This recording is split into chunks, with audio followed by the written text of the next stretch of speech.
Existen nombres que resuenan como mitos. El de Alejandro Magno es uno de ellos.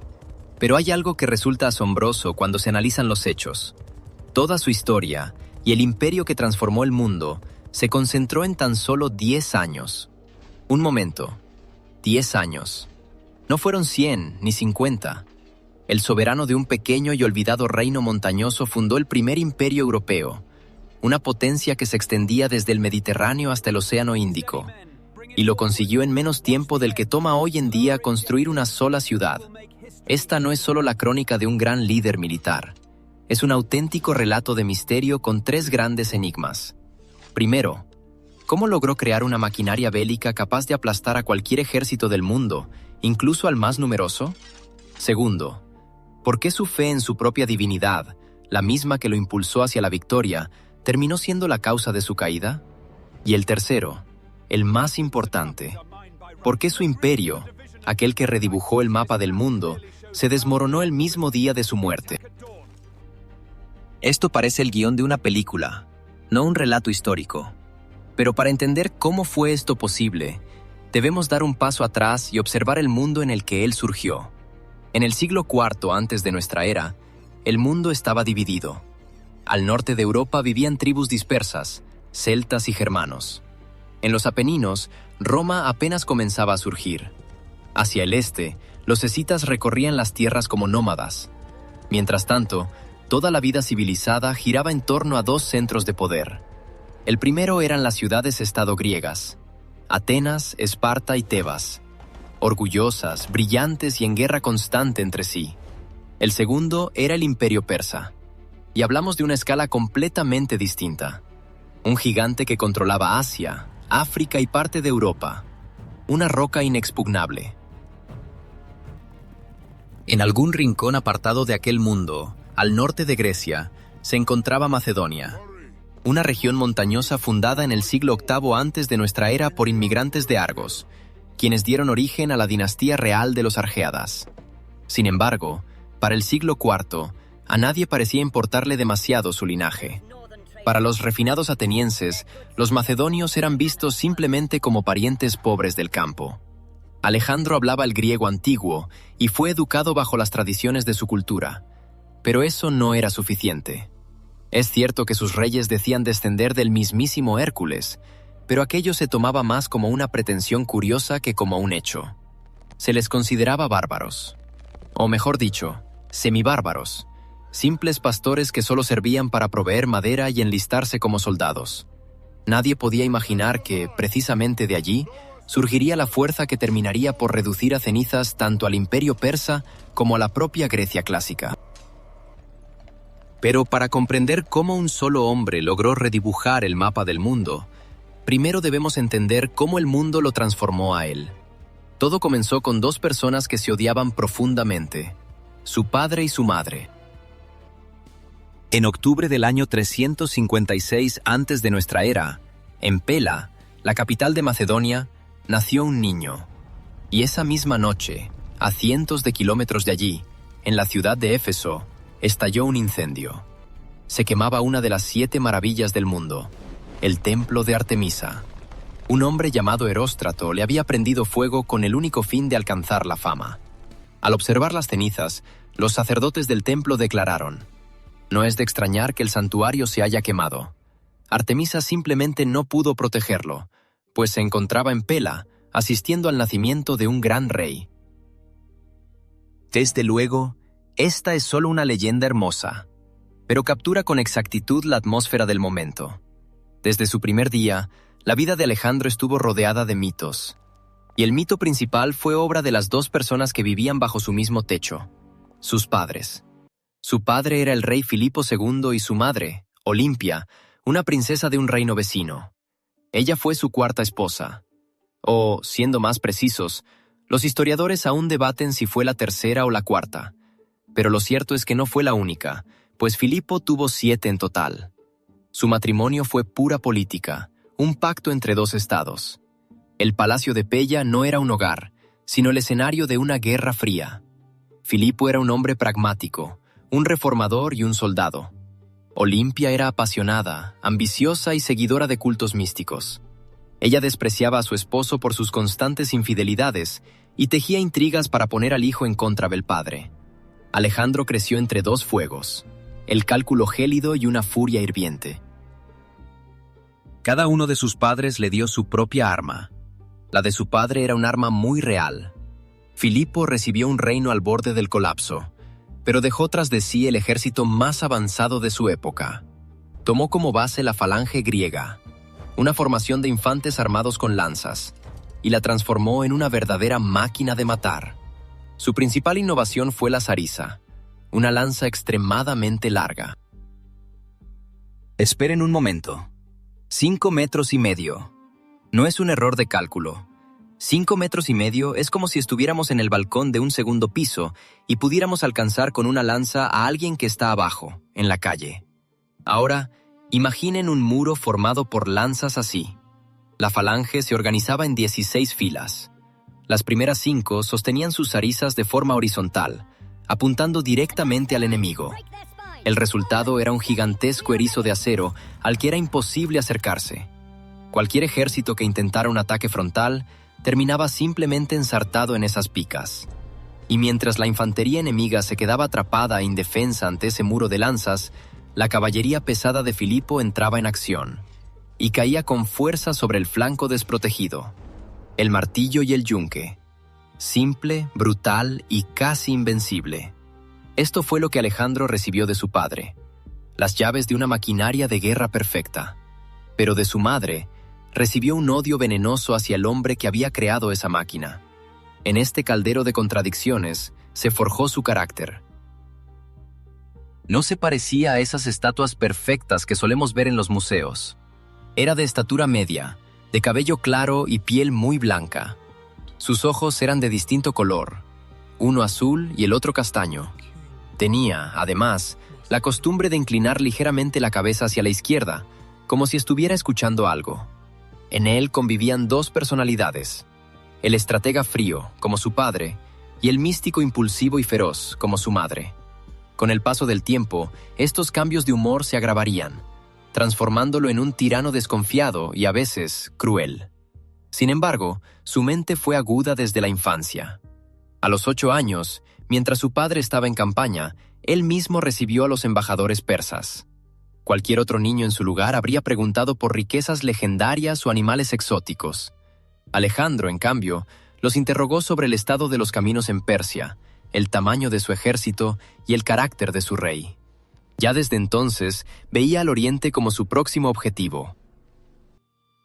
A los 12 años ocurrió la célebre historia del caballo. A su padre le presentaron un magnífico semental negro llamado bucéfalo, pero nadie lograba domarlo. El animal derribaba a cualquiera que intentara montarlo.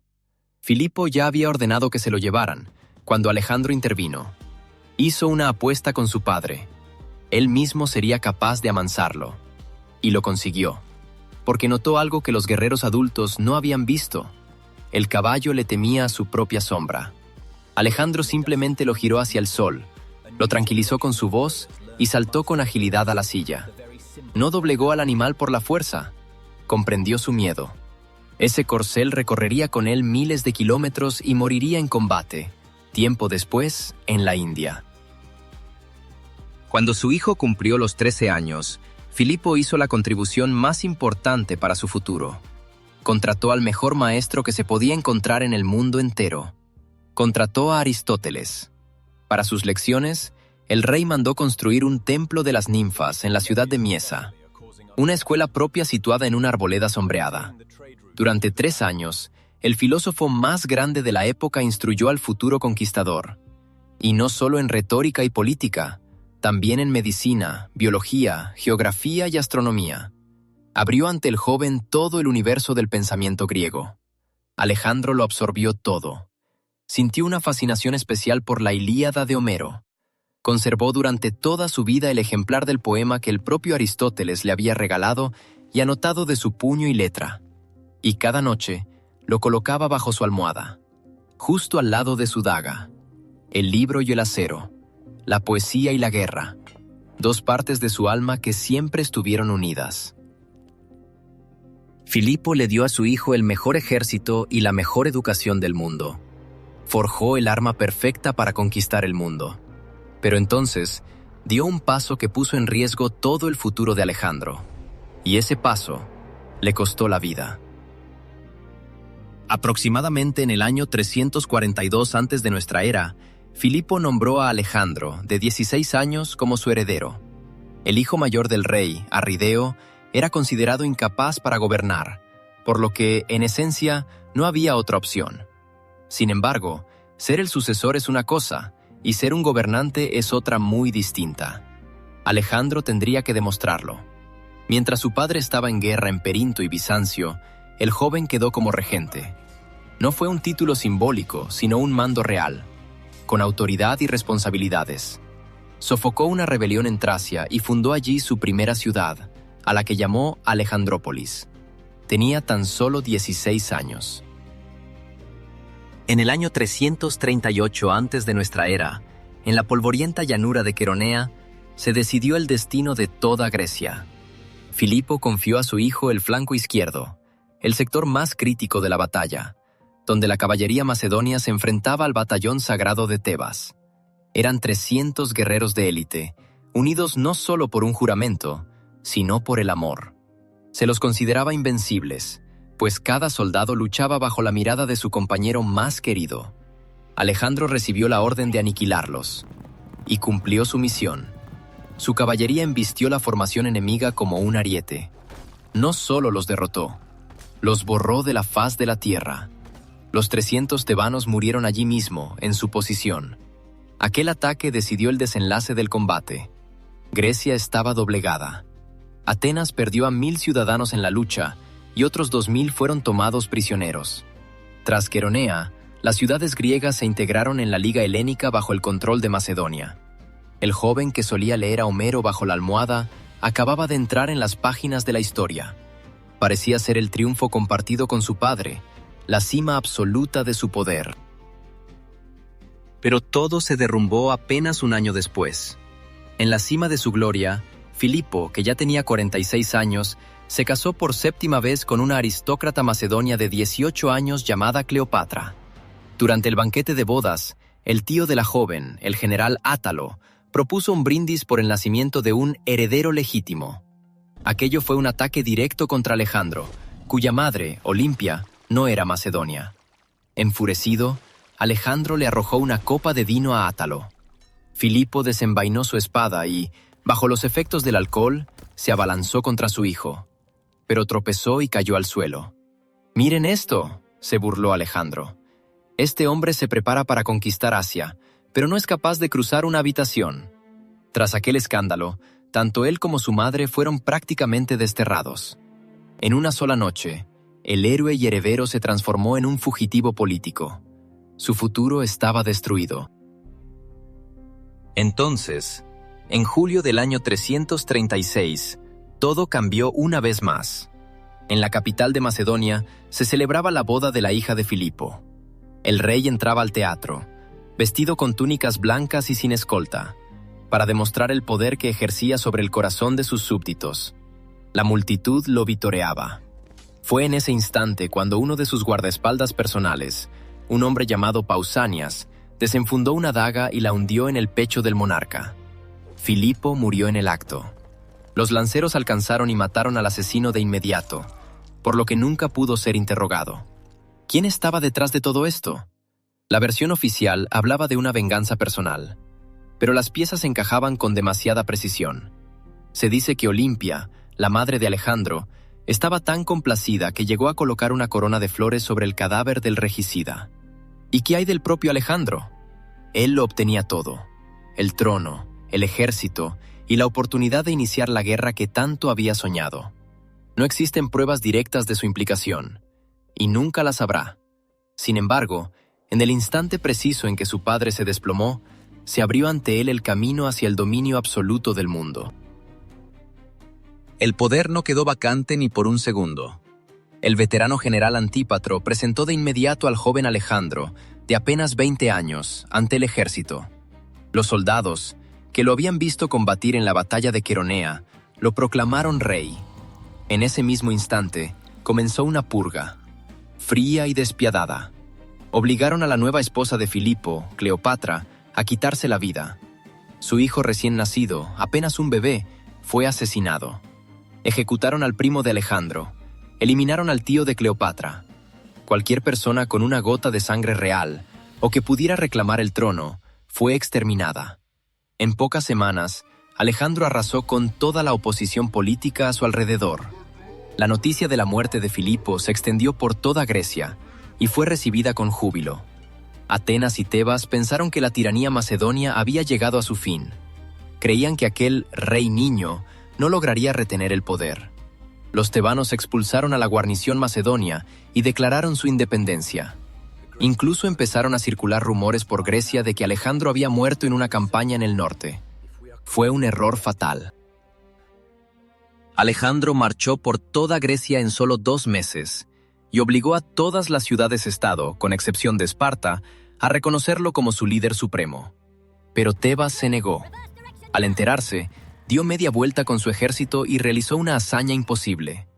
Recorrió 500 kilómetros a través de las montañas de los Balcanes en apenas 2 semanas. Se trata de una marcha forzada que incluso un ejército moderno consideraría asombrosa. Se presentó ante las murallas de Tebas de forma tan repentina que los tebanos no podían creer lo que veían. Acababan de recibir noticias de que estaba muerto. La ciudad se negó a rendirse. Alejandro dio la orden de iniciar el asalto. Lo que siguió no fue una batalla, sino una ejecución ejemplar. En los combates callejeros murieron más de 6.000 habitantes. Para ser más exactos, las fuentes citan cifras de entre 6.000 y 9.000 víctimas. Pero incluso el límite inferior representaba una catástrofe para una ciudad de la antigüedad. Otras 30.000 personas fueron capturadas. 30.000. Esa es la población entera de una ciudad pequeña en la actualidad. Todos ellos fueron vendidos como esclavos. En cuanto a la ciudad misma, una de las más antiguas y gloriosas de Grecia, Alejandro ordenó que fuera arrasada hasta los cimientos. Solo sobrevivieron la casa del poeta Píndaro y una única fortaleza, donde se instaló una guarnición macedonia. Grecia guardó silencio. La lección se aprendió con sangre. Nadie más se atrevió a desafiar al rey macedonio. Con la retaguardia asegurada, Alejandro se preparaba para su mayor desafío. Antes de iniciar su campaña, visitó Corinto. Allí, según cuentan, se encontró con el famoso filósofo Diógenes, quien vivía dentro de una gran tinaja.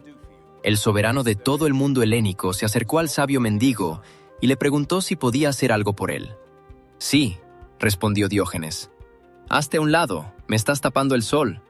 Impresionado por tal dignidad, se dice que Alejandro comentó a sus acompañantes: «Si no fuera Alejandro, me gustaría ser Diógenes».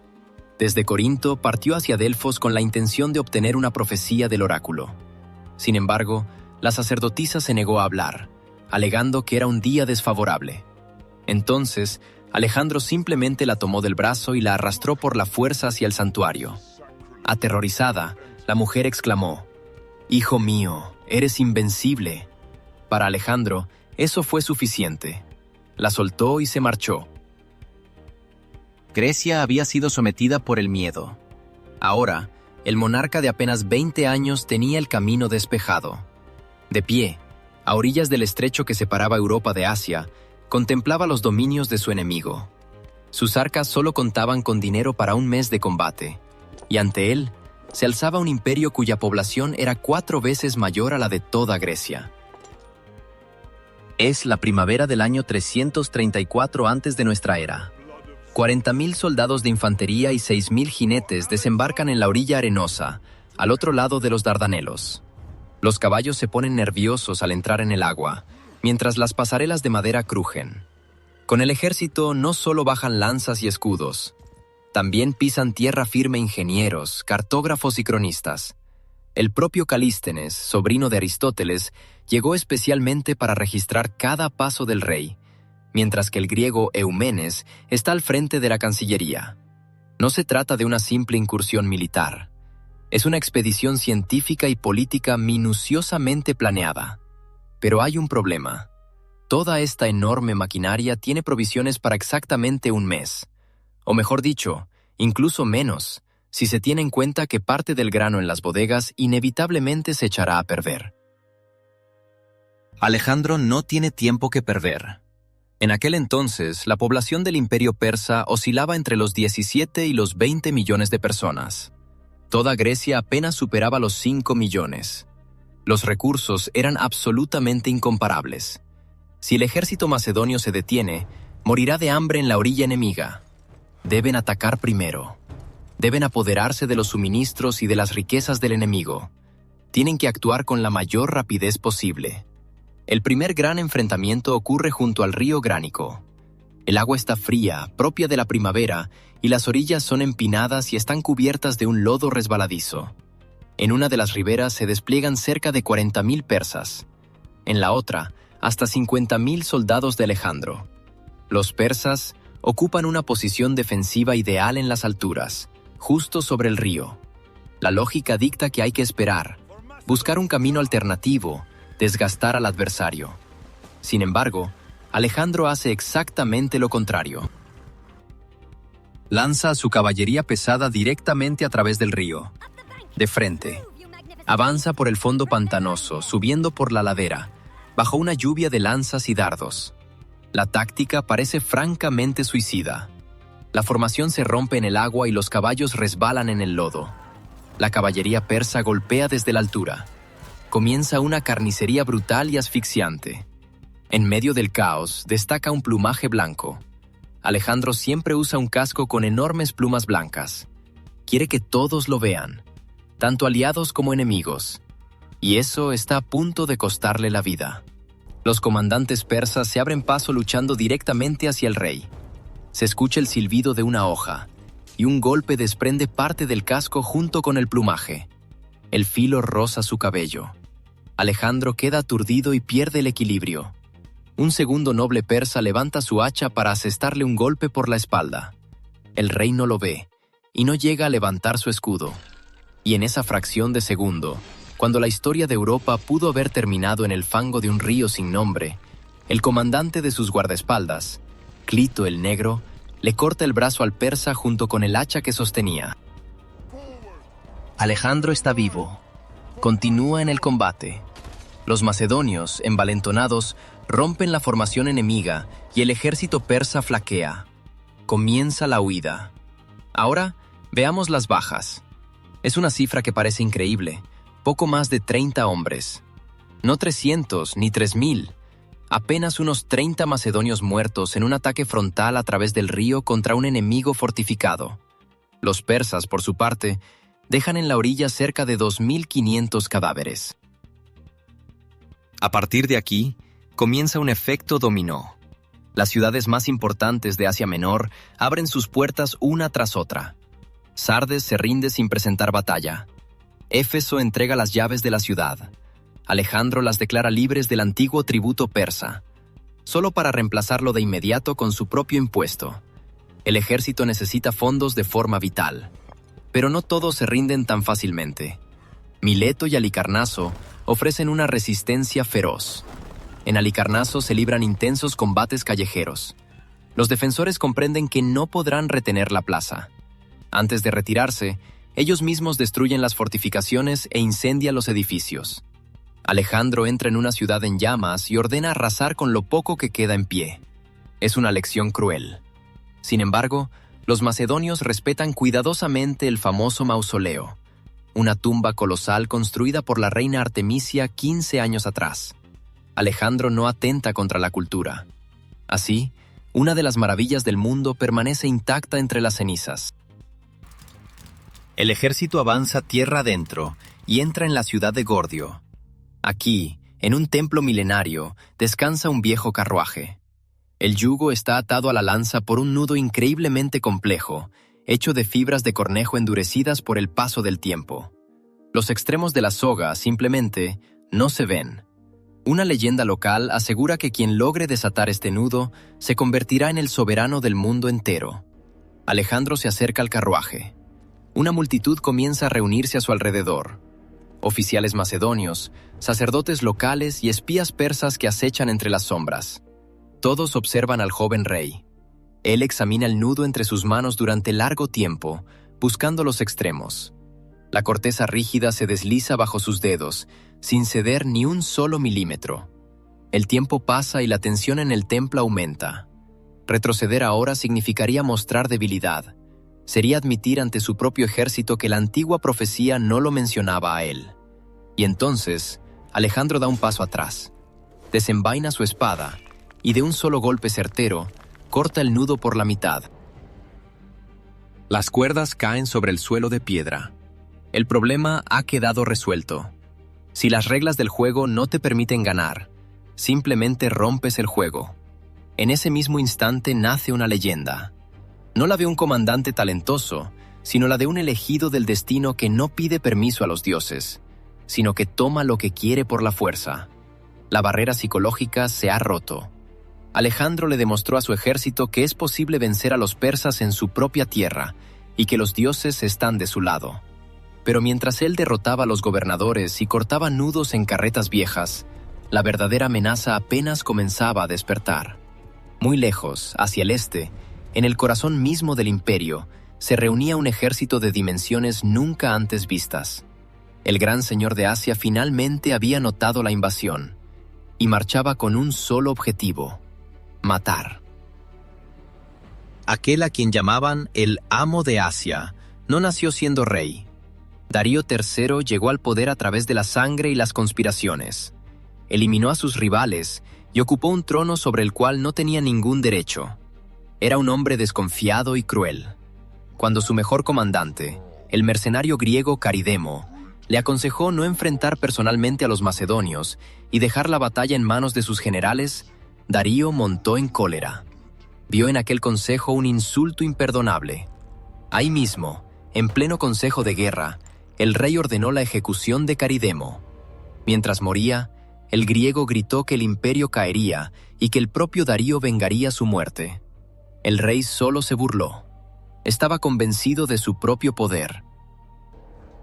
En noviembre del año 333 antes de nuestra era, cerca de la ciudad de Isos, el ejército de 50.000 hombres de Alejandro se enfrentó a las tropas de Darío, que sumaban 100.000 soldados. Podría parecer que el resultado estaba decidido, pero el mismo Darío se tendió una trampa. En lugar de esperar a Alejandro en las extensas llanuras de Siria, donde su caballería y sus carros de guerra podían desplegarse, decidió seguirlo hasta un estrecho valle costero. De un lado estaba el mar, del otro, las montañas. En aquel pequeño tramo de tierra, su inmenso ejército simplemente no cabía. Toda la profundidad de la formación persa resultó inútil. Los soldados estaban apretujados hombro con hombro, privados de su mayor ventaja: la superioridad numérica. La batalla comenzó, y Alejandro hizo algo que nadie esperaba. No atacó los flancos, como dictaba la táctica convencional. Al mando de su mejor caballería, los compañeros, se lanzó en formación de cuña directamente contra el centro del despliegue persa, justo hacia donde se encontraba la guardia personal del rey, los inmortales. Allí donde el propio Darío sobresalía en su alto carro de oro. Una maniobra suicida o un cálculo genial. El famoso mosaico de Pompeya capturó precisamente este instante. Las lanzas se quiebran, los caballos se encabritan y en los ojos de los persas se refleja el terror. Alejandro, montado sobre Bucéfalo, clava la vista en un solo hombre. Y Darío reconoce esa mirada. Ve cómo la cuña macedonia se abre paso entre sus mejores guerreros. Y el miedo termina siendo más fuerte que el deber. El rey de reyes da media vuelta a su carro de guerra. Arroja al suelo el escudo real, el manto y el arco. Cualquier cosa que pueda retrasar su huida. El carro queda atrapado entre los cadáveres. Entonces, monta a caballo y galopa hacia el este, lejos del campo de batalla. Al ver esto, el ejército flaquea. Y luego comienza la huida. El centro de la formación colapsa. Los flancos, que ni siquiera habían entrado en combate, los siguen. Se desata una carnicería. Las bajas persas sumaron entre 15.000 y 20.000 hombres. Las pérdidas macedonias, menos de 500. Un momento, 20.000 contra 500. Esto no es una batalla, es una masacre. Una proporción de 40-1. En el campamento persa abandonado, los vencedores se apoderaron del tesoro real. 3.000 talentos, lo que equivale a 78 toneladas de plata. Pero esperen, no se trataba solo de plata. El trofeo más valioso no estaba en el cofre del tesoro. En la tienda del rey se habían quedado la madre de Darío, su esposa y sus hijos. Ahora eran sus cautivos. Alejandro entró en la tienda que su enemigo acababa de abandonar. En el interior lo esperaba un lujo jamás visto por un macedonio. Vasijas de oro, fragancias, alfombras finas y sirvientes listos para obedecer cualquier orden. Observó todo a su alrededor y pronunció una frase que se volvería legendaria. Parece que esto es lo que significa reinar. Darío estaba derrotado y humillado, pero no se daba por vencido. Desde las profundidades de su imperio, envió emisarios con una propuesta. Le entregaría a Alejandro un rescate inmenso, la mano de su hija y la mitad de su reino. Cualquier otro comandante se habría detenido ante tal propuesta, pero Alejandro no buscaba una mitad. Él lo quería todo. El ejército avanzaba hacia el sur, siguiendo la costa del mar Mediterráneo. Una tras otra, las ciudades antiguas abrían sus puertas con sumisión ante el paso del macedonio. Así fue hasta que, en el horizonte, apareció la ciudad de Tiro. La metrópoli fenicia más rica del Levante se alzaba en medio del mar. No era una simple fortaleza, sino una isla rocosa rodeada de aguas profundas, a casi 1 kilómetro de distancia de la costa. Sus murallas de piedra se elevaban directamente desde las olas. Los gobernantes locales enviaron mensajeros con una negativa cordial. Estaban dispuestos a reconocer la autoridad de Alejandro, pero no permitirían que el ejército macedonio entrara en la ciudad. Tenían razones de peso para hacerlo. La isla parecía ser completamente inexpugnable. Un par de siglos antes, el gran rey babilónico, Nabucodonosor, ya había intentado conquistar la ciudad. Los babilonios permanecieron bajo esos muros durante 13 años. 13 años de asedio. Y al final, se retiraron con las manos vacías. Tiro sabía esperar. Pero Alejandro no contaba con 13 años de sobra. Tampoco poseía una flota poderosa para rendir la isla por agotamiento. Sin embargo, tenía a su favor un genio para la ingeniería y una determinación implacable ante cualquier obstáculo. Si la ciudad se alzaba en medio del mar, entonces el mar debía ser removido. Así comienza la construcción más audaz de la antigüedad. Los macedonios levantan un dique artificial directamente a través de las olas. Al agua caen miles de toneladas de piedra, troncos y bosques enteros de cedros talados en las costas del Líbano. Los obreros duermen sobre las rocas, con la piel cubierta de llagas por la sal y el sol. Los soldados clavan enormes pilotes de madera en el fondo lodoso, bajo una lluvia constante de flechas incendiarias fenicias. Tras 7 meses de un trabajo agotador y sangriento, el ejército construye un istmo de casi 800 metros de largo. Para ser exactos, todavía quedaba un poco de agua antes de alcanzar las murallas, pero las pesadas torres de asedio ya podían acercarse por completo. La isla dejó de ser una isla. Las leyes de la naturaleza sucumbieron ante el peso de la falange macedonia. 800 metros de piedra, colocados a mano en el fondo del mar bajo un fuego constante. Era algo difícil de asimilar. Lo que siguió fue una ejecución ejemplar. La infantería irrumpe por las brechas de las murallas. Tiro es entregada a las llamas. Cerca de 7,000 habitantes son masacrados en las estrechas callejuelas y frente a los mismos altares de los templos. Otros 20,000 son encadenados y vendidos como esclavos. Me costó creerlo. 20,000 vidas arrebatadas en un solo día. Los defensores que sobrevivieron fueron crucificados a lo largo de la costa, sin negociaciones largas, sin piedad para los vencidos. Este era un mensaje para el resto del mundo. La resistencia significa la aniquilación total.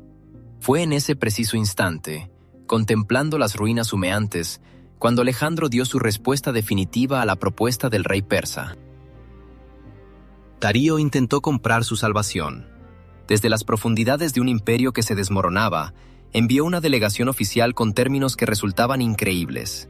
Ofreció un rescate colosal por su familia capturada, 30,000 talentos de plata. También propuso entregar la mano de su hija y toda la mitad occidental del imperio como compensación. Cualquier gobernante sensato habría firmado aquel tratado sin dudarlo. Sin embargo, la respuesta del macedonio sonó como una sentencia.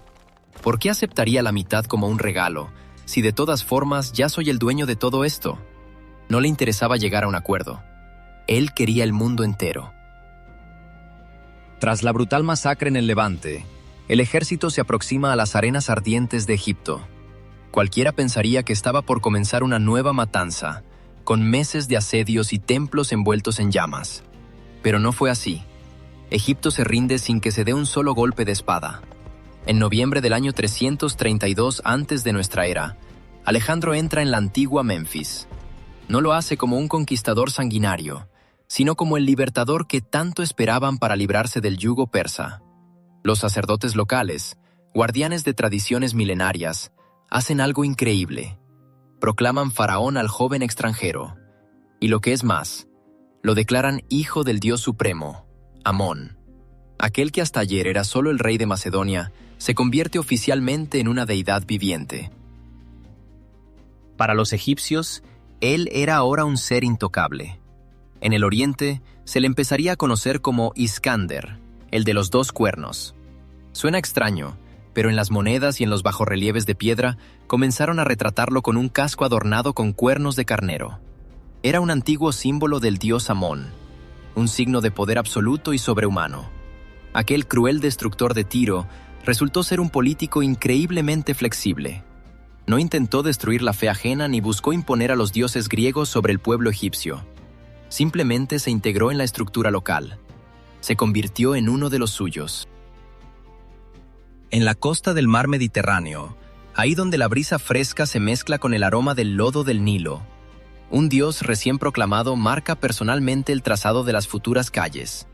Esparce grano sobre la arena para delinear los contornos de las plazas principales.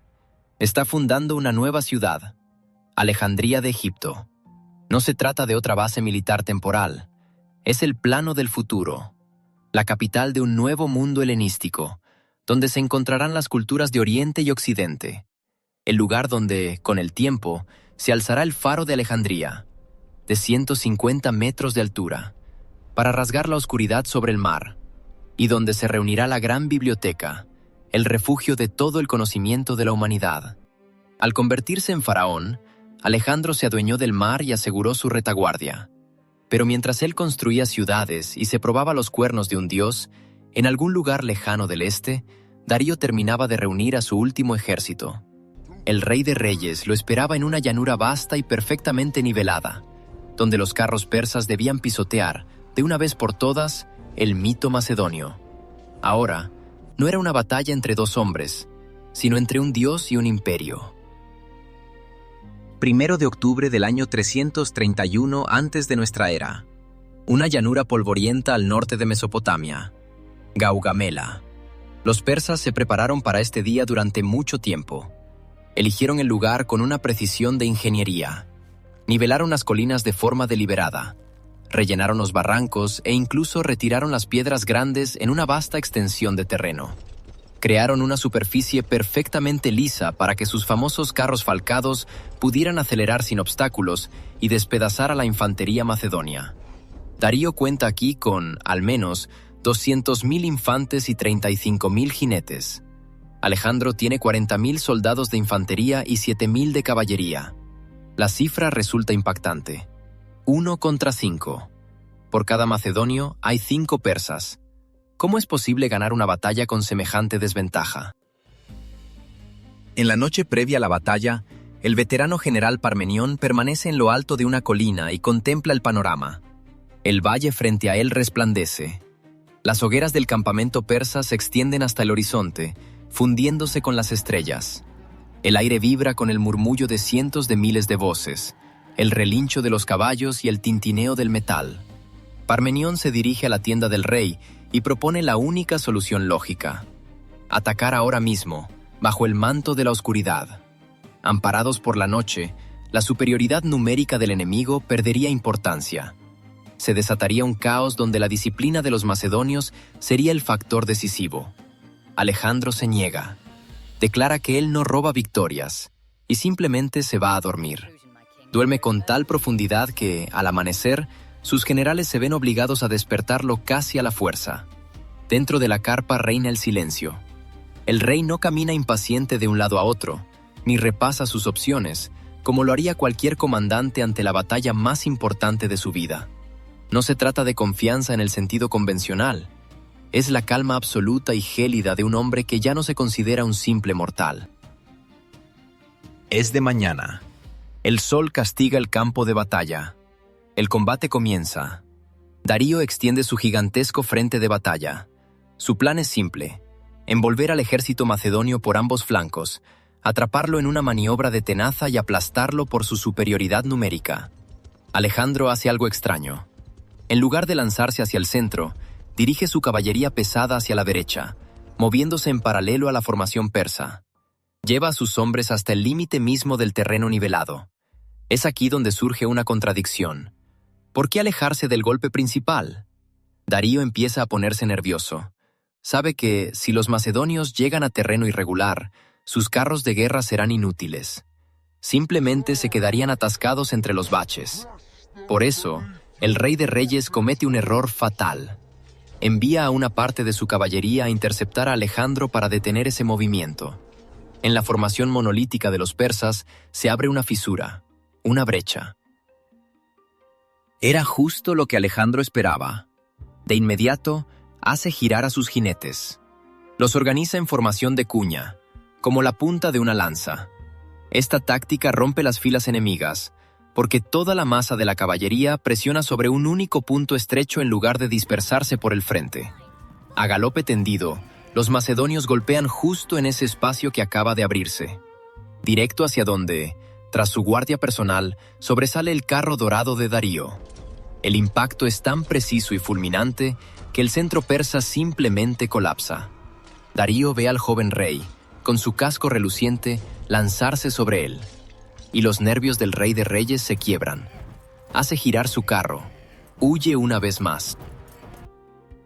En el momento en que un ejército ve a su soberano retirarse, suelta las armas.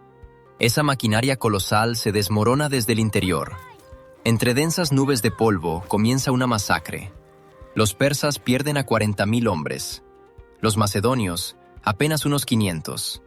Para ser exactos, 500 muertos y varios miles de heridos. Pero las cifras no reflejan lo más importante.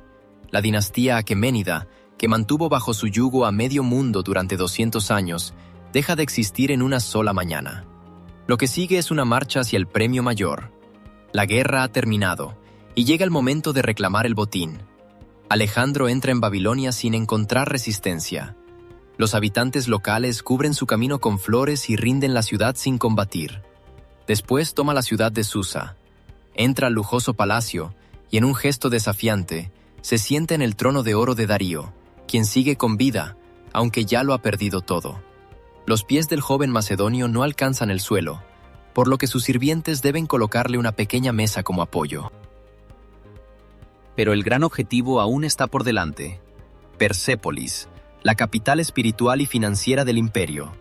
Una ciudad de terrazas inmensas, custodiadas por imponentes toros alados de piedra. El lugar donde, generación tras generación, los reyes persas acumularon riquezas provenientes de todos los rincones del mundo. Lo que los macedonios encuentran en las bóvedas de Persépolis supera cualquier expectativa. El tesoro asciende a 120.000 talentos de plata y oro. Eso equivale a más de 5.000 toneladas de metal precioso puro. 5.000 toneladas. Es el peso de un tren de carga moderno, completamente lleno de lingotes. Para poder retirar semejante fortuna de la ciudad, Alejandro necesita 10.000 carretas y 5.000 camellos. Es el mayor saqueo del mundo antiguo, y ocurrió sin un solo asedio ni necesidad de asaltar las murallas. Aquel gobernante de un reino montañoso y pobre, que hasta hace poco se endeudaba para equipar a sus soldados, es ahora el hombre más rico del planeta. En sus manos tiene recursos capaces de comprar o de destruir a cualquier nación. El banquete en el palacio conquistado de Jerjes se prolonga por varias semanas. El vino corre en abundancia, y las copas de oro pasan de mano en mano. Entonces, llega la noche que cambiará para siempre el rostro de la ciudad. Según cuenta la leyenda, en el punto más alto de la celebración, la cortesana Thais de Atenas, mientras baila con una antorcha en la mano, le grita a Alejandro que es momento de la venganza, de vengarse por Atenas, por el Partenón que los persas incendiaron hace 150 años. La multitud embriagada se une al clamor. Alejandro toma una antorcha. Él es el primero en lanzar fuego contra las valiosas vigas del Palacio Real. La madera de cedro del Líbano se enciende al instante. Las llamas envuelven rápidamente las estructuras secas. Los salones, decorados con oro y tapices, arden como si fueran pólvora. El calor es tan intenso que el metal restante comienza a fundirse, mientras las colosales columnas talladas se derrumban. Los archivos de 1000 años de antigüedad son consumidos por el fuego. No fue un incendio accidental, ni el descuido de un borracho. Es un acto simbólico. La anulación total del viejo orden. Una venganza que pone punto final a un conflicto de siglos entre dos mundos. Alejandro permanece de pie ante el resplandor de un incendio colosal. Ya no viste su habitual capa macedonia, sino elementos de la vestimenta persa. Observa cómo se convierte en cenizas la civilización a la que acaba de dar muerte. El enemigo ha sido aniquilado. El tesoro, capturado. La capital, reducida a escombros. Parecería que es momento de volver a casa. Pero conquistar un imperio resultó más sencillo que entender cómo vivir sin la guerra. ¿Hacia dónde puede dirigirse el hombre que acaba de borrar las fronteras del mundo conocido y ha obtenido el poder absoluto? ¿Y qué ocurre con su mente cuando ya no queda nadie más a quien vencer? Cuando ya no queda nadie a quien derrotar, el vencedor comienza a luchar contra sí mismo. Tras conquistar Persia, Alejandro no regresó a Macedonia. Se quedó. Y fue entonces cuando Persia comenzó a conquistarlo a él. Al principio fueron solo detalles. En lugar de la tosca capa macedonia, empezó a vestir finas telas persas. Luego, vinieron las ceremonias. Sus antiguos compañeros de armas, los generales que lo habían acompañado en las pruebas más difíciles, ahora debían postrarse ante él como si fuera un monarca oriental. Poco después, incluso llegó a proclamarse un dios viviente. Para los persas, esto era algo natural. Pero para los griegos, que crecieron con mitos sobre héroes castigados por su soberbia, aquello era una locura. Aquel hombre que solía comer con ellos del mismo caldero y dormir sobre la tierra había desaparecido. En su lugar, surgió un soberano distante, vestido de seda y rodeado de eunucos y aduladores. El abismo entre él y su ejército crecía con cada día que pasaba. Su principal enemigo, Darío, seguía en libertad, pero su final fue poco glorioso. Fue traicionado y asesinado por su propio sátrapa, Beso, quien de inmediato se proclamó el rey Artajerjes V. Alejandro, al quedarse sin un oponente, adoptó un nuevo papel, el de vengador. Inició una auténtica cacería contra Beso, a quien capturó y ejecutó con una crueldad ejemplar. Ahora no era un simple conquistador, sino el rey legítimo que castigaba a un usurpador. Pero cuando su último enemigo cayó, la mirada de Alejandro se centró en su propio círculo. En Ecbatana, la antigua capital de Ciro el Grande, la paranoia se apoderó de él. Dejó de confiar en sus viejos amigos, aquellos que le decían la verdad a la cara. En su lugar, prefería escuchar los dulces halagos de los funcionarios persas. Cualquier desacuerdo era visto como una conspiración. Comenzaron las represalias. Los héroes de ayer y sus compañeros más cercanos se convirtieron en sospechosos. El ambiente de hermandad militar fue reemplazado por el miedo asfixiante de las intrigas palaciegas. Para escapar de esta nueva guerra interna, Alejandro inició una contienda externa. En el invierno del año 329 antes de nuestra era, su ejército hizo lo impensable. Cruzó las cumbres nevadas del Hindu Kush. Era el muro del mundo, un límite más allá del cual, según creían los griegos, no existía nada.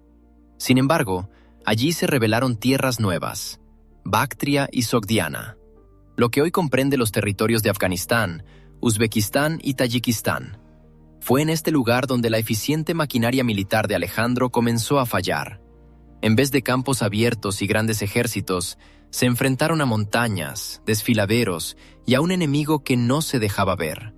La población local, liderada por un caudillo llamado Espitámenes, inició una guerra de guerrillas.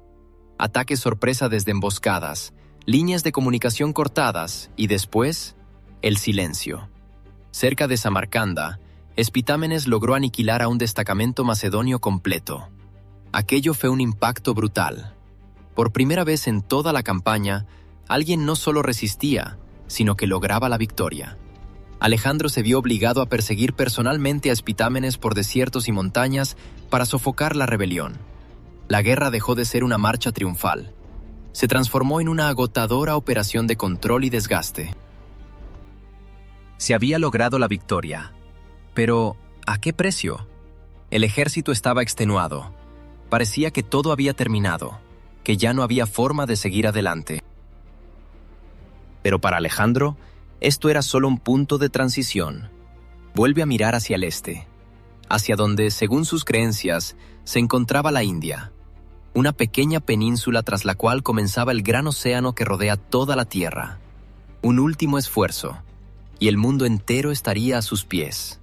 En la primavera del año 327, lidera nuevamente a su ejército a través del Hindú Kush para invadir el valle del río Indo. Y allí, a orillas del río Hidaspes, se encuentra con algo que jamás había visto: el ejército del rey indio Poros. Cerca de 30.000 infantes, caballería y elefantes de guerra. No eran simples animales de gran tamaño. Eran los tanques vivientes de la antigüedad. La infantería macedonia, acostumbrada a romper cualquier formación, retrocede aterrorizada. Las lanzas de la falange son inútiles, y las flechas simplemente rebotan contra la gruesa piel. Los elefantes irrumpen en las filas, pisotean, atrapan con sus trompas y despedazan a los hombres. Pero Alejandro encuentra una solución. Su caballería flanquea al enemigo y lanza el ataque. No contra los guerreros que montan a los elefantes, sino contra los propios animales. Heridos y enloquecidos por el dolor, los gigantes se dan la vuelta presas del pánico y comienzan a pisotear a su propio ejército. Fue una masacre aterradora. Pero la victoria fue para los macedonios. El rey Poro, herido pero sin doblegarse, fue capturado. En ese momento, Alejandro demostró una vez más su verdadera naturaleza. Admirado por la valentía de su adversario, no solo le perdonó la vida, sino que le devolvió su reino. Ese mismo día, debido a su avanzada edad, murió su fiel caballo Bucéfalo, aquel que lo había acompañado en todas sus campañas. En honor a su corcel, Alejandro fundó una ciudad en el lugar de la batalla, la cual sigue existiendo en Pakistán hasta el día de hoy. Parecía que el camino hacia el fin del mundo estaba despejado. Pero entonces, se topó con un enemigo al que no podía vencer: su propio ejército. A orillas del río Beas, los soldados simplemente se detuvieron. 8 años de campaña ininterrumpida, 30.000 kilómetros. No es un error, 30.000. Eso representa casi 3/4 partes de la línea del Ecuador. Recorridos a pie, librando batallas a través de desiertos, montañas y selvas. Lo habían visto todo. Habían vencido a todos. Pero ya no podían avanzar más. Las lluvias monzónicas habían transformado la tierra en un pantano. Sus armaduras se oxidaban, su ropa se pudría, y sus cuerpos estaban cubiertos de llagas. Querían volver a casa. Alejandro se presentó ante ellos. Les habló de la gloria, de las fronteras del mundo y de un último esfuerzo. Sin embargo, por primera vez, sus palabras no surtieron efecto. En su lugar, dio un paso al frente uno de sus generales más veteranos, Zeno. Dijo que estaban dispuestos a morir por su rey, pero que simplemente ya no les quedaban fuerzas, que los muertos no pueden alcanzar la gloria. Y el ejército lo apoyó en un silencio absoluto. Alejandro, incrédulo, se retiró a su tienda. Permaneció allí durante 3 días, esperando que cambiaran de opinión. Pero nadie apareció. Aquella fue su única derrota, y la más devastadora de todas. Ordenó levantar altares a orillas del río, 12 monumentos gigantescos en honor a los dioses. Y entonces dio la orden de emprender el regreso. Poco después, el general Zeno, el hombre que se atrevió a decirle no al rey, enfermó y murió de forma repentina. O mejor dicho, esa fue la versión oficial. Pero en un ambiente de paranoia absoluta, ya nadie creía en las casualidades. Alejandro emprendió el regreso. Por primera vez, no fueron sus enemigos quienes quebrantaron su voluntad, sino sus propios hombres. Sin embargo, el camino de vuelta hacia el corazón de su nuevo imperio resultaría más aterrador que cualquier campaña militar. Allí, más adelante, no lo aguardaban las batallas, sino las traiciones. y la más temible de todas sería la traición a sí mismo. A su regreso de la India, Alejandro descubrió que su imperio, abandonado a su suerte, había comenzado a pudrirse desde el interior. Los gobernadores que había designado se creían ahora reyes, saqueaban las provincias y reclutaban sus propios ejércitos. Comenzó entonces una purga. Varios sátrapas fueron ejecutados de inmediato, sin juicio previo. El orden se restableció de forma rápida y brutal. En su camino, visitó la tumba de Ciro el Grande y vio que había sido saqueada. Enfurecido, ordenó ejecutar a los guardias y restaurar el sepulcro hasta el último detalle. Respetaba el pasado, pero su verdadera preocupación era el futuro. Al llegar a Susa, reclutó para su ejército a 30.000 jóvenes persas, entrenados bajo el modelo macedonio. Y aquel era solo el primer paso. Alejandro decidió que conquistar el mundo no era suficiente. Tenía que reconstruirlo desde cero. Su plan era unir dos mundos distintos, el griego y el persa, en uno solo. Y no en el transcurso de siglos, sino en una sola generación. En la primavera del año 324 antes de nuestra era, se levantó una carpa gigante en la ciudad de Susa. En su interior, sobre 92 lechos bañados en oro, se sentaron 90 de sus mejores comandantes. Frente a ellos, se encontraban 90 hijas de las familias persas más nobles. Una boda masiva. Un ritual político diseñado para sellar con sangre lo que se había conquistado con la espada. El propio Alejandro, quien ya estaba casado con la princesa bactriana Roxana, tomó a 2 esposas más: Estatira, hija de Darío, y Parisátide, hija del rey persa Artajerjes. Intentaba construir una nueva élite, tal como un ingeniero ensambla un mecanismo con piezas que no encajan entre sí. Pero no comprendía que los seres humanos no están hechos de metal. Para los veteranos macedonios, aquello fue una traición. Su rey ahora vestía ropas persas. Había adoptado sus costumbres y obligaba a sus generales a casarse con las hijas de sus antiguos enemigos. Ellos no veían en esto una unión, sino una humillación. La gota que colmó el vaso fue la creación de un nuevo cuerpo militar formado por 30.000 persas. Los veteranos, que habían seguido a Alejandro durante todo el camino desde Macedonia hasta la India, se amotinaron. Sentían que simplemente los estaban reemplazando por soldados nuevos y más obedientes. Alejandro salió a enfrentarlos, enfurecido. Les recordó cada una de sus victorias, la gloria y las riquezas. Y entonces anunció que los enviaría a casa. A todos. Para ser exactos, casi 11.000 veteranos recibieron la orden de regresar a Macedonia. Fue una ruptura total. Alejandro dejó atrás su pasado y se quedó a solas con su sueño. Fue en ese preciso momento, justo cuando se había distanciado de sus viejos amigos, que ocurrió una tragedia que dejaría claro qué tan lejos había llegado. Durante uno de sus banquetes, entre vapores de vino y adulaciones, estalló una disputa. Uno de los cortesanos comenzó a elogiar a Alejandro, menospreciando los logros de su padre, Filipo. Clito el Negro, uno de los comandantes más veteranos y respetados, no pudo contenerse. Estaba ebrio, como todos los presentes, y su lengua se volvió mordaz. Le recordó al rey que su gloria se la debía a la vieja guardia de Filipo. Le señaló que fueron los macedonios, y no los persas, quienes lo elevaron al poder. Y entonces dijo lo más importante. Trajo a la memoria la batalla del Gránico. Aquel momento en que un hacha persa ya se alzaba sobre la cabeza del soberano, y fue él, Clito, quien le cercenó el brazo al enemigo para salvarle la vida. Alejandro se puso en pie de un salto. La discusión se transformó en gritos. Sus amigos intentaron retirar a Clito, pero él logró zafarse y gritó algo más.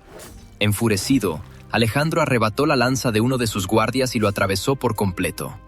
El hombre que una vez le había salvado la vida cayó muerto a sus pies. La lucidez lo golpeó al instante. Alejandro extrajo la lanza del cuerpo de su amigo e intentó quitarse la vida. Sus guardaespaldas apenas lograron detenerlo.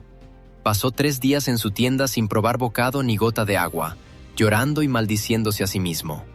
No solo había matado a un amigo, había asesinado una parte de sí mismo, esa parte que aún recordaba quién era. Se recuperó, o al menos fingió haberlo hecho. Estaba de vuelta en Babilonia, la capital de su nuevo mundo, y ya trazaba nuevos planes. El conquistador no podía detenerse. En los mapas se dibujaban rutas inéditas, una expedición a la península arábiga y después hacia el oeste, Cartago, Sicilia e Italia. Su intención era conquistar todo el Mediterráneo. Tenía apenas 32 años. Había sobrevivido a decenas de batallas, cientos de heridas, conspiraciones y motines. Parecía invulnerable. A finales de mayo del año 323 antes de nuestra era, tras un banquete en casa de uno de sus amigos, comenzó a sentirse mal. Escalofríos, fiebre. Al principio nadie le prestó atención. Parecía una enfermedad común que pronto pasaría. Pero el mal no remitía. Con cada día que pasaba, la fiebre se intensificaba. El conquistador del mundo yacía en su lecho, consumido por el calor de su propio cuerpo. Probablemente era tifus o malaria, algo contraído en los pantanos de Babilonia. Durante 10 días, luchó por su vida. Su cuerpo se debilitaba y su habla se volvía cada vez más confusa. Los soldados, al enterarse de que su rey agonizaba, exigieron verlo. Se les permitió pasar por miles frente a su lecho. Caminaban en silencio, contemplando al hombre que los había guiado por el mundo entero y que ahora se encontraba totalmente indefenso. Sus generales se reunieron en torno a él. Ya no podía hablar. Uno de ellos, Perdicas, le quitó del dedo el anillo de sello y le hizo la pregunta más importante. ¿A quién le dejas tu imperio? Alejandro susurró con dificultad una sola palabra. Algunos escucharon a Crátero, el nombre de su comandante favorito. Pero Crátero no estaba en Babilonia. Otros, que eran la mayoría, escucharon algo distinto. Cratistoi, al más fuerte. Le preguntaron qué juegos fúnebres deseaba en su honor. Y él respondió que, sobre su cuerpo, se desataría una gran discordia. Esas fueron sus últimas palabras. Murió a falta de 2 meses para cumplir los 33 años. El enorme imperio, desde Grecia hasta la India, se paralizó. Todo se sostenía por la voluntad de un solo hombre, y ese hombre había dejado de respirar. Dejó tras de sí un mundo que él mismo había creado, pero no dejó ni una sola regla para convivir en él. Solo una palabra, lanzada en medio de su delirio final. Una palabra que no fue un testamento, sino una profecía y una sentencia. La profecía final de Alejandro se cumplió con una precisión aterradora. Sus palabras sobre una gran contienda no fueron una simple metáfora. En el momento en que su corazón dejó de latir, el imperio que había unido con sangre y voluntad comenzó a desgarrarse por las costuras. Sus generales, los diádocos, quienes hasta ayer eran hermanos de armas, se transformaron en una manada de lobos que se disputaba los restos. No se limitaron a repartirse las tierras. Se encargaron de eliminar cualquier vestigio que pudiera recordar al heredero legítimo. Se desató una guerra que duró 20 años. En realidad, no fue un solo conflicto, sino una cadena de traiciones y batallas en la que todos luchaban contra todos. En medio de esa carnicería, la familia de Alejandro fue eliminada metódicamente, uno tras otro. Primero su madre, la poderosa Olimpia. Luego su hermana. Después su esposa, la princesa bactriana Roxana, y su único hijo, el pequeño Alejandro IV, quien tenía derecho al trono por el simple hecho de haber nacido. La dinastía fue borrada. No quedó nadie. El gran conquistador no dejó tras de sí ni un heredero ni un sucesor. Solo un botín. Incluso su cuerpo se convirtió en un trofeo. Ptolomeo, uno de los generales más astutos, comprendía que quien poseyera el cuerpo de Alejandro poseería también el símbolo de la legitimidad. Robó el sarcófago mientras lo trasladaban a Macedonia y se lo llevó a Egipto. Primero lo enterró en Memphis y, más tarde, lo trasladó a Alejandría, la ciudad fundada por el propio rey. Durante siglos, su tumba sería visitada como un santuario sagrado. Julio César contemplaría la momia y lloraría, lamentando que a la edad de Alejandro, él no había realizado ni la 10ª parte de sus hazañas. Octaviano Augusto también visitaría el sepulcro y, según cuenta la leyenda, le rompería la nariz a la momia por accidente. El rey muerto resultó ser un activo político mucho más valioso que su hijo vivo. Y es aquí, ante este escenario de colapso absoluto, donde la historia debería haber terminado. Un hombre se consumió a sí mismo para construir un imperio. Él murió, y el imperio se derrumbó. Su familia fue masacrada, su cuerpo robado y sus generales terminaron enfrentándose entre sí. Todo parecía haber sido en vano, excepto por una sola cosa. Mientras el cuerpo político del imperio moría en agonía, su alma cultural sobrevivió. Sobre las ruinas surgió algo completamente nuevo. El imperio se dividió en 3 grandes bloques: Macedonia bajo el poder de los Antigónidas, Egipto bajo los Ptolomeos y el inmenso reino Seleucida en el cercano oriente. Estos estados perdurarían durante varios siglos, hasta ser absorbidos por Roma. Pero, durante todo ese tiempo, vivirían en el mundo que Alejandro creó. Un mundo que los historiadores llamarían helenístico. ¿Qué significaba esto en la práctica? La cultura, el idioma y la filosofía de Grecia dejaron de ser el patrimonio exclusivo de una pequeña península en el Mediterráneo. Se expandieron por los vastos territorios de Asia y África. El griego se convirtió en la lengua internacional, tal como lo es el inglés en nuestros días. En este idioma se redactaban los decretos en Egipto y los tratados científicos en Babilonia. En el corazón de Asia, en lo que hoy es el territorio de Afganistán, se construyeron ciudades que contaban con sus propios teatros y gimnasios. No fue una simple imitación. Las tradiciones locales, la persa, la egipcia y la india, se fusionaron con la influencia griega, creando una síntesis asombrosa en el arte, la religión y la ciencia. Alejandro soñaba con la unión de los pueblos, y eso fue exactamente lo que ocurrió. Pero no a través de matrimonios dinásticos, sino por medio de la cultura. Hablemos de cifras. En 12 años de campaña, el territorio de su imperio creció 20 veces. ¿El resultado? Más de 5 millones de kilómetros cuadrados. Una extensión que hoy abarcaría 18 países modernos. 18. Desde los Balcanes hasta Pakistán. Pero lo más importante no son los kilómetros cuadrados. Lo verdaderamente crucial es que borró las antiguas fronteras.